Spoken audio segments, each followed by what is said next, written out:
More than 11 years ago, Donald Trump emerged from primitive ooze ferrite fever swamp, before aborted January 6 insurrection, and last spasm of Republican extremism toppled House Speaker Kevin McCarthy.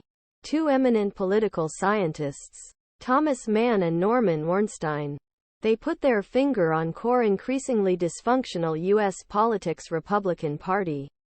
Mann and Ornstein argued that the grand old party had become an insurgent outlier who was ideologically extreme, disdainful of compromise, and rejects the legitimacy of his political opposition.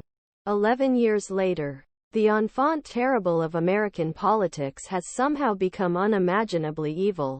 The GOP today is less a political party than a collection of inchoate cultural grievances, conspiracy theories, and lowest-common-denominator political slogans. Trump, for all his toxicity, is a symptom of the GOP's decades-long descent into madness. The legislation is seen less as a tool to improve plight of American people than as an opportunity to troll Democrats and play perceived disdain of party's rank-and-file supporters.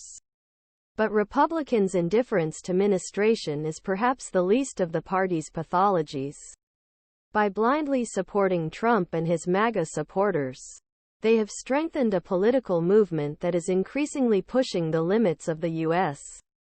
democracy experiment. McCarthy's political trajectory tells a sad story. After January 6, McCarthy, who along with his political colleagues had to hide from marauding rioters, stood up to the man responsible for that day's violence. Privately, he told fellow Republicans, "I've fallen out with this guy." But within weeks he went to the former president's palatial digs in South Florida and knelt down and pledged allegiance to the GOP's Orange God. He tried to obstruct a bipartisan congressional committee investigating Jan.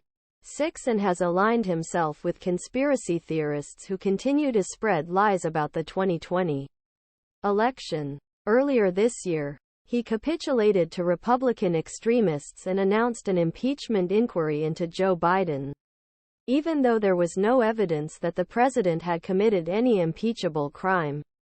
McCarthy, like countless Republican supplicants over past 8 years, has realized that his political aspirations are tied directly to his willingness to support Trump and the extremist forces within party that have rallied around him. In a story as old as time, he made a deal with the devil but was burned by the political forces he had empowered. Trump's dominance of the Republican Party is so complete that it is bordering on pathological. He has been indicted 4 times since March and charged with 91 separate offenses. But his poll numbers among Republicans are up significantly. An elected official who refuses to sell himself out to Trump has no future in the GOP. Liz Cheney was the loudest and most ardent Republican to speak out against him after January 6.